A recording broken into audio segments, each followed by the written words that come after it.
to this moment.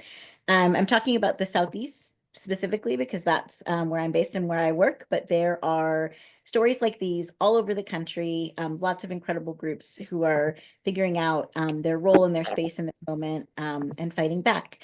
So the first group that I want to tell you about is called Siembra North Carolina. They're an incredible organization based in the Triad region of North Carolina, and their base is Latine immigrants. So, of course, given the violent rhetoric on mass deportations by the Trump administration, their members and communities are facing a lot of fear and concern about their future.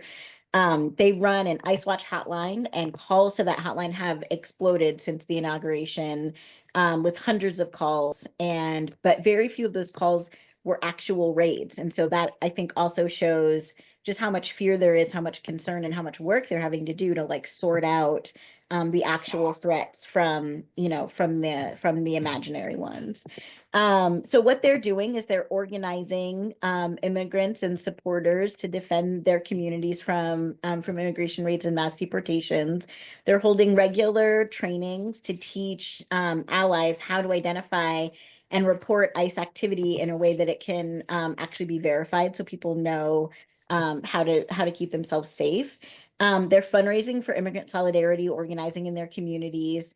As part of their campaign, they published a really amazing op-ed in Teen Vogue, so that got some national press. And one of my favorite things that has happened recently, in a cascade of terrible things, there was this amazing moment where Tom Homan, who's Trump's new border czar, was recorded on TV complaining about how well educated immigrants are, particularly in sanctuary cities. He complained specifically about Chicago and said that folks are very difficult to arrest because they're educated and know their rights when it comes to ICE. And this just made me so happy because I was like, look at this work really making a difference.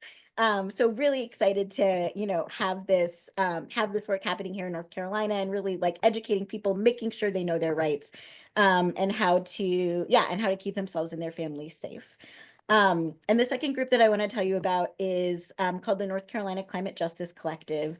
They have this really incredibly innovative approach to power building by focusing on community resiliency, disaster resiliency, and climate resilience. North Carolina was hit really hard last year by Hurricane Helene, and the mountain region, particularly around Asheville, and our coastal areas have been hit hard by several hurricanes over the past decade. And so they've developed a network of organizations across the state that serve as resiliency organizing hubs and work with people who are directly impacted by environmental racism and the climate crisis. This year, they're expanding their hubs to 2 new areas. Right now they have 5 hubs covering 20 counties, and they do this resiliency organizing work.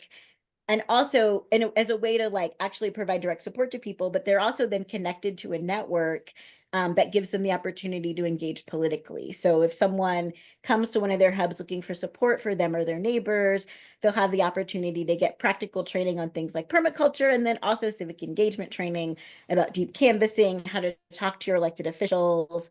And the hubs become centers for community engagement and political Is that engagement. tape And so they're about launching 2 how to new donate hubs this money in year the Trump era? to continue I to can put try my to meet the headphones on. I'm not moment. sure I'm going to listen to it. So really excited to, about all this work that's happening in the region and all over the country. Our groups are really meeting the moment and figuring out the most effective ways to build power and fight back at the local level. And I'm gonna pass the mic back to you. Thank you so much, Jillian. And yeah, there was a lot of love in the chat for the immigrants are just so knowledgeable about their rights. Seems good. Great. So now I'm going to send everybody off into just small groups, just breakouts for a few minutes, about 5 minutes. Say hi to each other, share a little bit about what brought you here today. So we'll send you off, we'll bring you back. But you can just say like your name, where you're located, and then anything about why you came today. And then we'll be back in 5 minutes.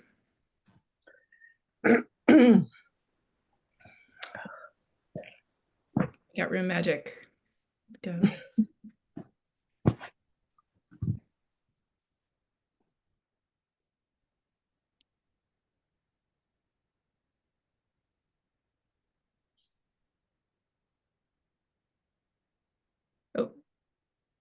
passing things over to Lisa. Thank you. Hey everyone, my name is Lisa Beam. I am a philanthropic advisor with Movement Voter Project, and I'm based here in Fairfax, California, which is just north of San Francisco. I've been on this team in various roles from 2020 and was a youth organizer and community organizer before that. So I'm going to share a little bit of a big picture. We're inviting you into some mindsets around giving and this question, how do I be effective in this moment? A lot of people are thinking about that. A lot of people are wondering how to orient themselves. So the agenda for the rest of today, if you could pull up the agenda slide, thank you, is considering what does it mean to be effective, and then some principles and some values that we're going to offer as ways to think about being effective as a donor. Practical tools, formulas, and examples of how to actually organize and create a giving plan for yourself that you use to hold yourself accountable. And also, just track what you're doing. We all make donations sometimes in what can feel like scattershot ways, and really it behooves us to be able to look back and to know and see in aggregate how much of an impact we have made, how much we've given, the organizations we've shown up for. That connection is really meaningful. And then we're going to go into interactive breakout rooms to digest some of this content, and we have an amazing group of volunteer facilitators and MVP staff who are going to hold those spaces for you to dive into 4 different topics. And so you'll pick a topic that speaks to you and get some good work done, and maybe connect with people, ask questions. It's here to support your process. Next slide, please. So what an interesting time we're living in. It's time to fly in formation. So this is a mindset about being a donor that has supported me a lot, and at MVP we value this deeply.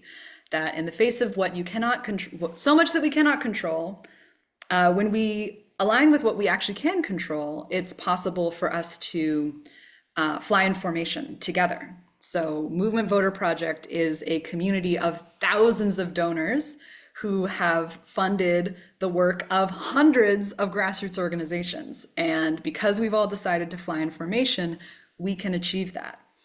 Next slide, please.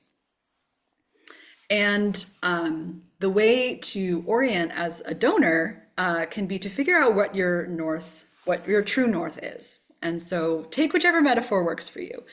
Do you need a map, or do you just need a compass? Some people are like, I just kind of need to know north, and I can figure out, like, I know the issues that I care about, I know the communities that I care about, and I'm going to give in alignment with those. Sometimes you really want to have a map. You're like, I want to know the strategy, I want to know the geographies, I want to get more detailed. So whatever metaphor works for you, it supports us to have our own map and to be able to look and see, did I do what I said I was going to do? After a year, after 3 years, come 2028, being able to look back and see, I oriented myself around the resources that I have, and I was able to give them effectively. That's a self-reflective process. So I'm going to hand it over to my colleague Burke to elaborate on what some of these underlying values and principles could be that guide your giving. Great. Thanks so much, Lisa. And by the way, I just want to share that if you all want to put questions in the chat, we actually ended up leaving the chat open, and feel free to share questions as we go along. Yeah, I'm gonna go ahead and spotlight myself. I am Burke. I live in Seattle. I've been an organizer, a development director, and a donor to a lot of movement organizations for a long time. I recently found the first ever giving plan that I did, which was in 2007. And it was pretty wild to kind of look through that. But ever since then, I've been making a plan each year and tracking my giving along with my partner. And it's really amazing to be able to look back on that. And so it's been a real tool for me. And so that's why I'm excited to be able to share some of that with you. And one of the things I think about right now, this moment just feels so overwhelming politically, everything that is coming at us every day. And it's a lot. We didn't even really get a chance to like breathe at the beginning of this before we jumped in, but this is an intense moment, and I want to acknowledge that. And I think sometimes when you're thinking about donating, it feels overwhelming. It's like, what do I do in this moment to even start thinking about how to give away money? And I think in some ways the most important advice we can give to you is to just is to do it, to not be paralyzed by the overwhelmingness of the moment or the decision making around so many different things that need to be supported.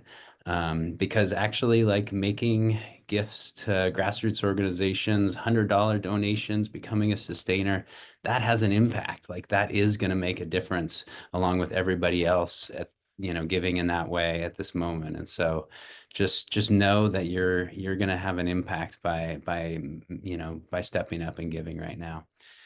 So I'm going to jump into just like a couple little principles and ideas to think about as you're making a giving plan, and then we're going to get into more specific tools. So you can go to the next slide.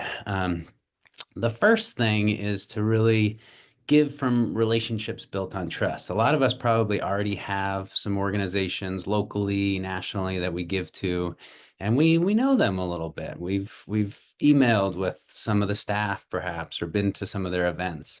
And that's really important to build trust like that. And then once you start to support an organization because you've developed a relationship with them, to really think of it as a partnership, and to trust them that they're doing the work that they say they're going to do. And part of that means like not asking for any kind of special treatment as a donor, or not scrutinizing too much the work that they're doing, but really building on that relationship of trust that you develop with the groups that you support. Um, Next. Um, this kind of goes hand in hand, which is to make long-term commitments. I have been a development director of an organization, and I know that if knowing that somebody is going to give year after year, or knowing that somebody is a monthly donor and that money is going to come in, and that all of those monthly donors and annual pledges are just there, and that you don't have to go and ask that donor each month or each year for another gift, like that's huge. And so you can really help out the organizations you support, and especially the fundraising and development staff, by making long-term commitments and really you know giving consistently to the groups that you support. The next thing is, this is more about just like the types of organizations that to support. And, tonight we're not here necessarily to be too prescriptive and tell you exactly which groups to give to, although I know some people, I'm sure, are looking for that kind of information, and maybe some of that will come up in the breakouts, but more, I think we can give you a profile of the type of organizations that we think are really important to support, especially in this political moment with all that we're facing. And one of those is to look towards organizations that are really led by the people who are most impacted by injustice, and that are really on the front line. So if it's a group that's doing work around homelessness, then you would assume that there are some people on their board or in their leadership that have experienced homelessness. Same with immigrant rights. So really figuring out groups that are led by those most impacted, and then also groups that are really oriented around community organizing, around building a broader movement, around building a base, around bringing in volunteers, because God knows in this moment we need more people involved. We need a bigger movement. And so try to really identify the groups that are doing that kind of organizing.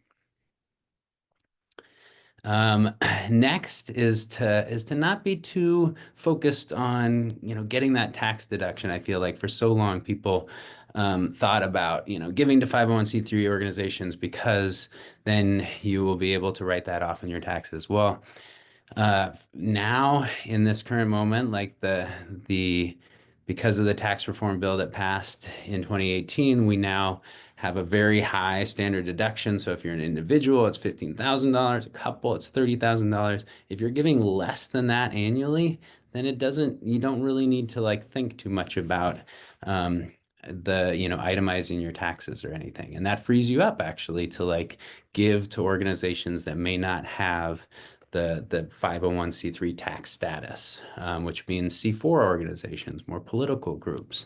It also means mutual aid groups, which is sort of a form of solidarity giving that doesn't depend on actually having like an organizational structure always. Or brand new projects that are sprouting up and haven't yet developed their status. So try to think out of those the sort of traditional confines of giving and really support the work that is most vital and most important in your local area. Next. So another thing to think about in terms of giving is doing some giving through intermediary groups.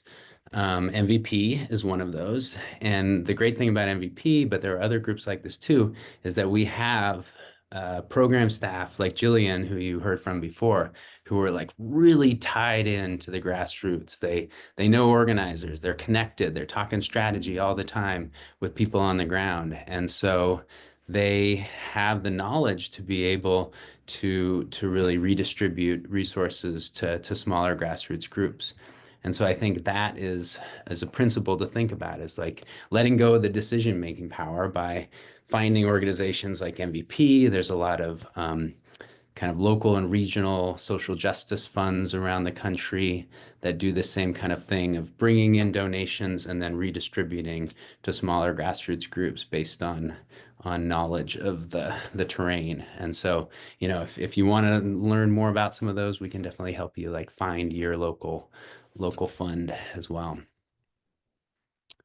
And the last thing is to be a donor organizer. So at the end of this call, hopefully folks are going to go home and make a plan and really step up your giving. And I think one key piece of that is to like talk about it, to be open and transparent and like share with your friends and talk about the kind of groups that you're supporting and let people know that you're stepping up your giving right now because of the political moment that we're in.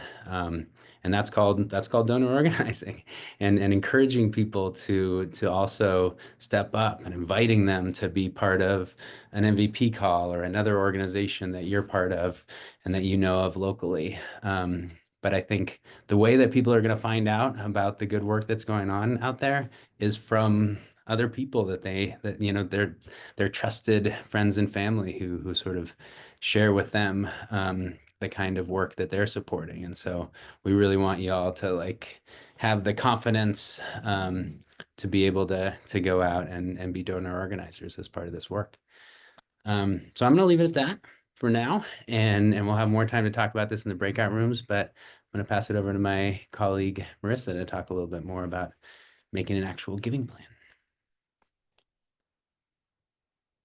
Hi, y'all. Let me make sure you can hear me, right?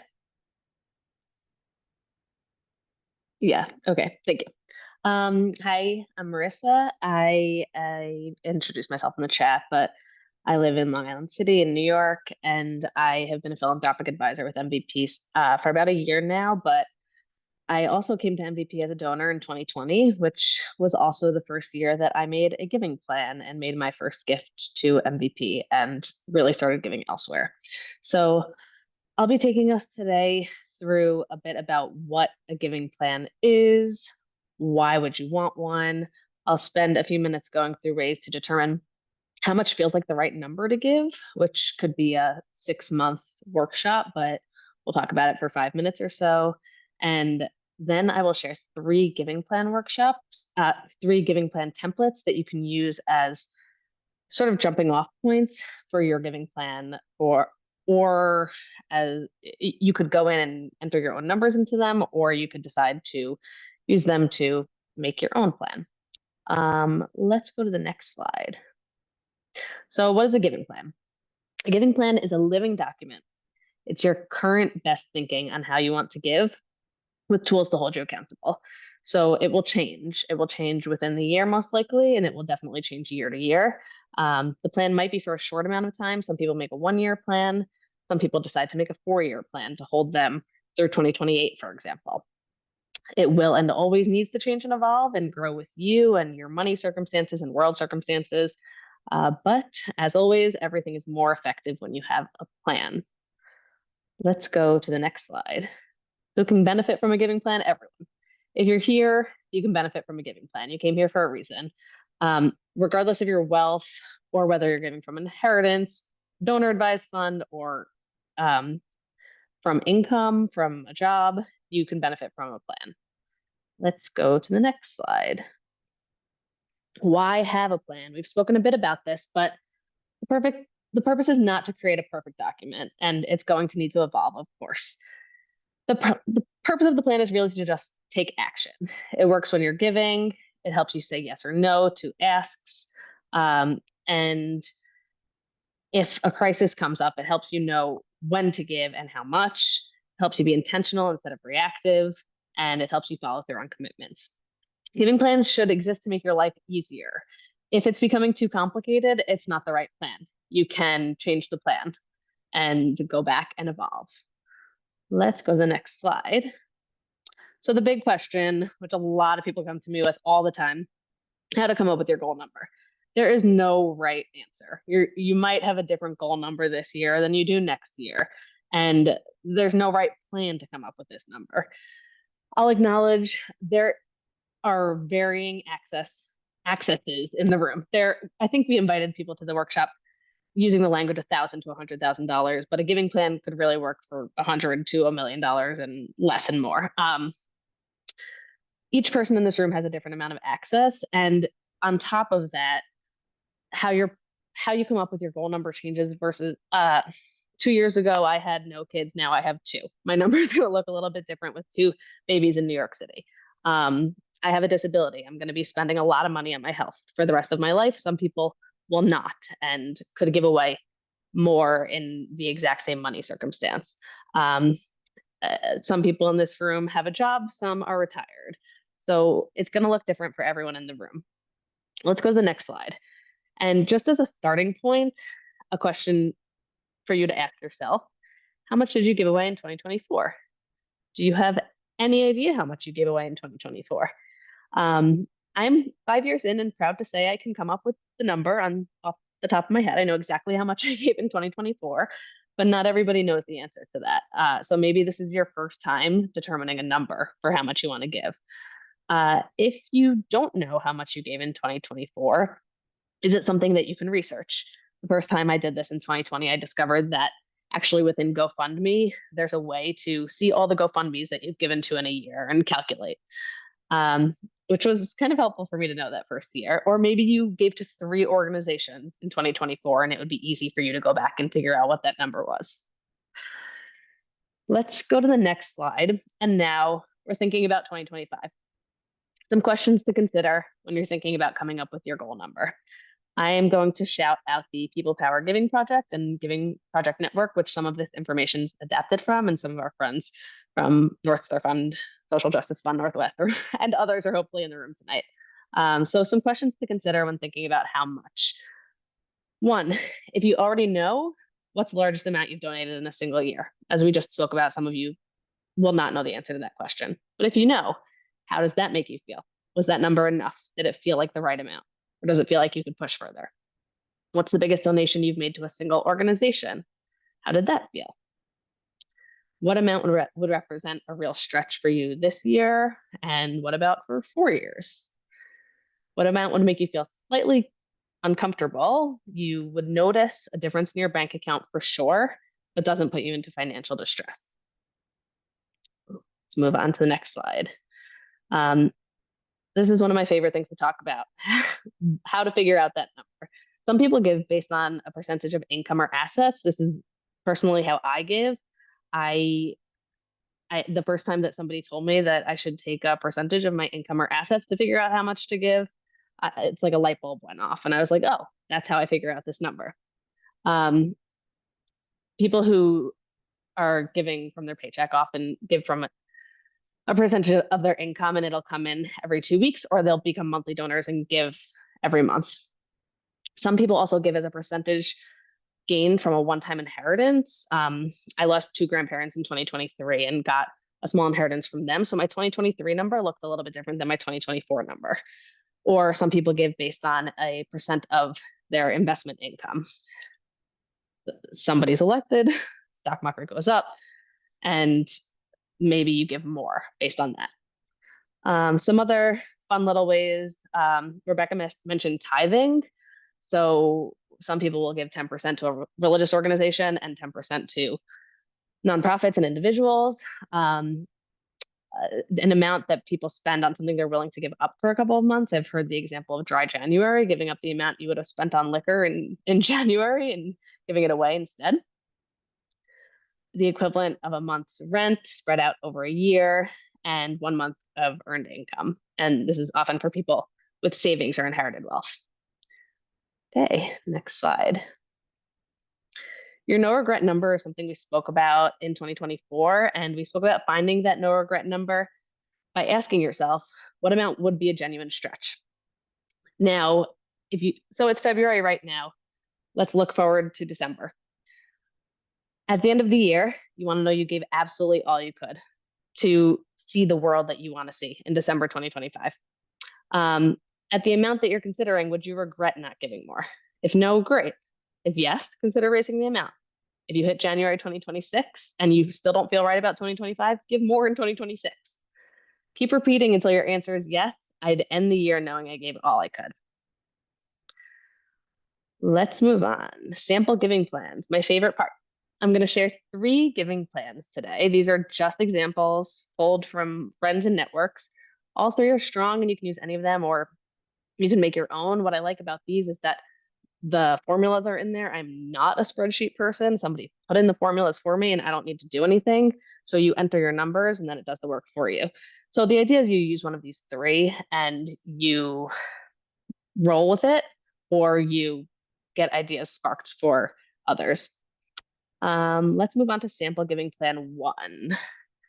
I believe chat's not disabled. So I'm actually hesitantly going to put this in the chat because I don't want this to be a distraction, but I do want people to be able to look at it. So I'm going to put an example for sample giving plan 1 in the chat.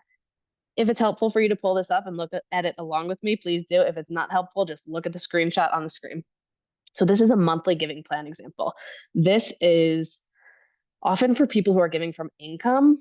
So organizations love monthly donors. This is an example where somebody is giving to 3 organizations. You can add in 10 more if you want. And then something came up in February and April and November, and this person wanted to give to a specific project or person in those months. Now, in this example, we've reached the end of the year, it's December, and there are $79 left to give. So the goal in this plan would be to then realize it's December. I had a goal number. I'm going to give away that extra $79. One more thing to shout out here. We have 75% going to organizations and 25% going to rapid response. Again, the goal of these plans is that you are you're intentional about your plan and not just giving to anything that comes your way. So really, the more you can give to organizations, it should say maybe organizations or intentional giving, and then rapid response. I personally give 10% or less to rapid response annually. I really try to keep most of my giving to consistent organizations or individuals. Let's go to the second plan. So this one is, I actually am going to pause to address, I'm really, really trying to ignore the chat, but I am going to mention what I mean by rapid response. LA wildfires might be a great example of a rapid response need that came up in the past few months. I, for example, this is actually not me. Most of my giving is not climate focused, but let's say I want 90% of my giving to be climate focused and then 10% to be rapid response. Then 10% would be these LA wildfires happened and somebody really needs this money right now, but 90% is going to the organizations that do this work day in and day out. So I'm going to save that 10% to be like, there are people who are dying or lost their homes because of these money and send money their way because of that. Okay, so moving on to issue area giving. This is, I don't think I put this in the chat yet. I'm going to put this one in the chat. So some people, like what I was just saying is a great example. If you're really, really focused on climate justice in your giving, maybe you want to make sure that your giving plan is broken up and the majority is going to climate justice. This specific giving plan that I put in the chat has electoral justice, native-led organizing, climate justice. It goes on. And then at the bottom, there is still space for rapid response, even within the many other different issue areas. Put MVP there at the top because why not? And if you scroll over, it has a notes section and a repeat section because we care a lot about multi-year commitments, we being movement organizations.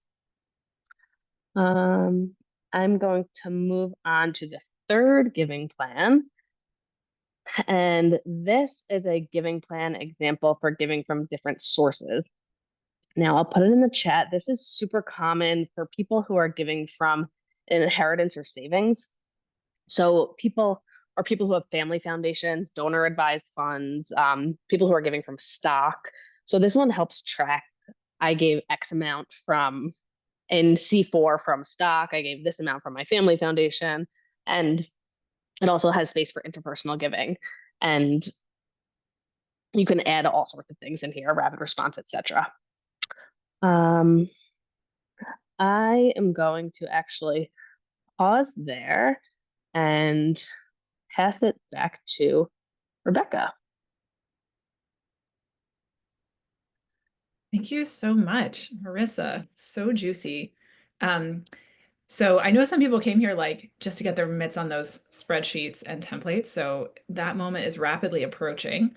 But before we get there, we're going to just open it up for a few questions and answers. And there was a really dynamic discussion going on in the chat about local giving. One of Burke's points was to think about giving locally. And there was some back and forth. So I wanted to, pass it back to Burke to talk about that a little bit more. And then I see a raised hand from April Wayland. If there's anybody else who has a question, a lot of the questions might be more appropriate for the breakout groups, which is the next thing we're going to do. But let's hear from Burke, and then we'll see if there's another few questions. Take it away, Burke. Yeah. No, I really appreciated the conversation about local and national giving in the chat, and I hear people, some people really saying that like right now is a moment for legal advocacy and we need to be supporting these big national groups. And yes, that is true. And like other people are saying that right now is a moment to support local groups who are fighting back against ICE and protecting trans kids and doing everything they can to make sure that our community is safe.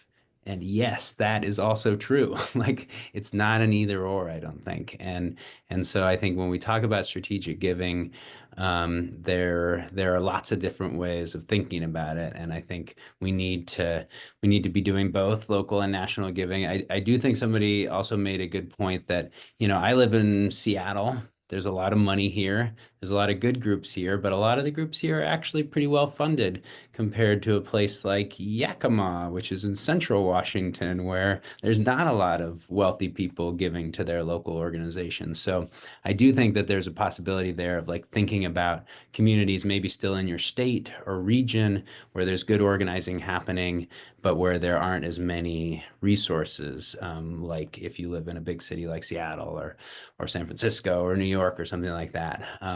So, we I think can get more into this kind of conversation in the breakout rooms, but just want to share that I think there are different ways of thinking about strategic giving, and really appreciate all the thoughts that people are sharing. And I see, I think there were a couple hands that people had.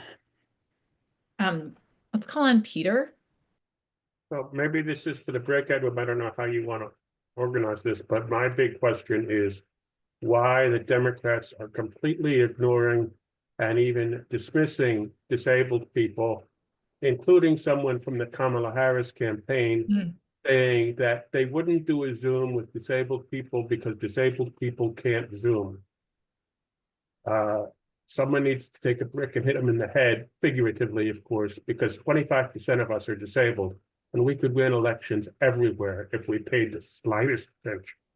I looked at the websites of every senator who was running, Democratic senator who was running for office, and 3 of them mentioned anything about disabled anywhere on their website. Everybody had civil rights, women's rights, gay rights, disabled, buckets. And I don't know why, but if anybody knows, and if anybody has connections, we could win everywhere. Anyway, thank you. Yeah. Thanks, Peter, for that question. And as someone who has a son with a disability, I really appreciate that you're raising that up, and just want to say, like, that is a really important area for supporting grassroots work that is lifting up accessibility, disability rights, disability justice. Like, it's a huge area, and I think you're right that it's underfunded and under focused on by a lot of our movement. And so thank you for sharing that. Great. Are there any, I could take like one more question if somebody's got one that's for the whole group, or we can start heading towards our breakouts.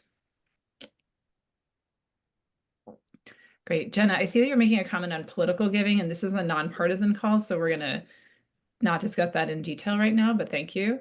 Nope, it's okay. It's, I know people have lots of good ideas and questions. Great. So I'm going to start moving us towards our breakouts. First, I just really want to thank my collaborators in pulling this together, and to our presenters, Jillian and Marissa and Burke and Lisa. Thank you so much. Like I said, this is a new offering for us. And I hope that everyone who's here will share some feedback.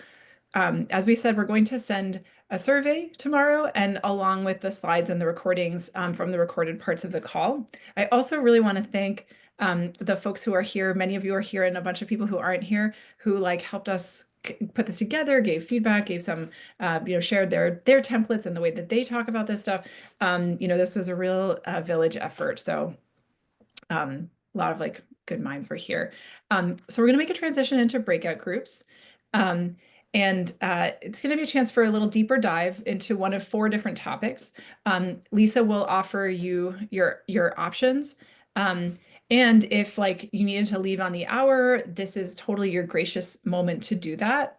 And we're not actually going to come all back together. You're going to kind of say goodbye from your groups. So this is your big loving goodbye from me and from all of us. Lisa, do you want to explain the groups a little bit? Yeah, thank you.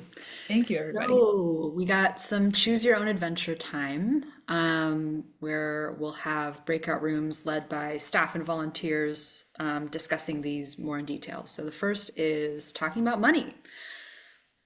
Talking about money can be hard. It can feel crunchy for all sorts of reasons. We all have different feelings, associations, realities around money. And as a money coach, I'm really excited to be one of the leaders of this. This one, oh, actually, you can go to the next slide, and we have a little, come here. So come here if you want to reflect on your relationship with money. Things come up around class background, what it means to be a donor, and just making some space for things that we don't usually get to talk about. Money can be kind of taboo. And the next breakout room is ask a development director anything. So this is a good spot for you to come if you want to dive deeper into donor best practices, hear from folks who have been development director, development staff, and can tell you the real on what is the best way to show up as a donor to make organizations' lives better, to be an easeful part of the nonprofit experience, and be able to be a dependable and powerful movement donor. Next breakout room is getting more into the different types of social change giving. We were talking about this a bit: legal advocacy, policy experts, mutual aid, rapid response, media, local organizing, national organizing. There are all these different lanes or types of social change work. And so these are going to be rooms to discuss how do you orient yourself and the money that you have to give towards something that feels most meaningful to you, most strategic, and most importantly, that you're excited about? And sometimes these questions around what's the right thing to do or the most effective thing to do, you just need, through discussing it, sometimes that can just clarify, and you'll walk away from these discussions feeling more clear on your role. And the next and last one is one I'm really excited. We have Sarah DeLuca here to work with you on creating your giving plan, and she's a professional money coach. And so if you want to walk away from tonight being like, got my template, got my plan, and I know what to do, this is the room for you. And you'll get into the details of creating your giving plan. So I think I saw a question, can we go to multiple? Yeah, thanks. Thanks, Rebecca. Yeah, stick with one. And we're eager to hear your feedback if there's another way we can do this in the future. So we're going to open these rooms up